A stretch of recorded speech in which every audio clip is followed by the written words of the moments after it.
मरी में 22 घंटों बाद बर्फबारी का सिलसिला थम गया है। मरी में 1.5 फुट तक बर्फ रिकॉर्ड की गई है। मरी में सयाहों का दाखिला ताहाल बंद है। चटामोर, बाड़ियां, जेका गली, मॉल रोड से बर्फ हटाने का काम जारी है। मरी में बंद राब्ता सड़कों को खोलने का काम भी किया जा रहा है और अब ये बताया गया है कि सूरत हाल अंडर कंट्रोल है। जवाद अब्बासी इसकी मजीद तफसील बताएंगे। जी देखें, मलका कोसार मरी में एक तवील बर्फबारी का जो स्पेल था वो अब जो है वो थम चुका है। मरी में 22 घंटे मुसलसल बर्फबारी जारी रही। अब तक मरी में तकरीबन 1.5 फुट तक बर्फबारी जो है वो रिकॉर्ड की गई है, जबकि गलियात में 2 फुट से ज़्यादा बर्फबारी जो है वो रिकॉर्ड की जा चुकी है।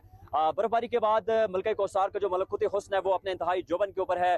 पूरी वादी ने बर्फ की सफ़ेद चादर ओढ़ रखी है, लेकिन बर्फबारी इतनी शदीद थी कि मरी इंतजामिया ने तमाम तर मरी के एंट्री पॉइंट्स को हर किस्म की ट्रैफिक के लिए बंद रखा है। अब भी मरी के तमाम एंट्री पॉइंट्स सयाहों के लिए बंद हैं और मरी की जो अब बर्फबारी चुके थम चुके तो मरी की जो सड़कें हैं, शराहें, उनको अब खोलने का अमल जो है वो शुरू हो चुका है। महकमा हाईवे और दीगर जितने भी डिपार्टमेंट्स हैं वो ऑन फील्ड हैं। तमाम बर्फ जो सड़कें हैं उनसे बर्फें हटाई जा रही हैं। साथ साथ में बात करूँ तो चूँकि इस बर्फबारी के बाद मरी में जो निज़ाम ज़िंदगी है वो दरहम भरम होकर रह गया है। ख़ास तौर पे चूँकि मैं दही इलाकों की बात करूँ तो बहुत बड़ा इलाका है, बहुत बड़ा एरिया है जो पिछले 22 घंटे से मुसलसल तारीकी में डूबा हुआ है।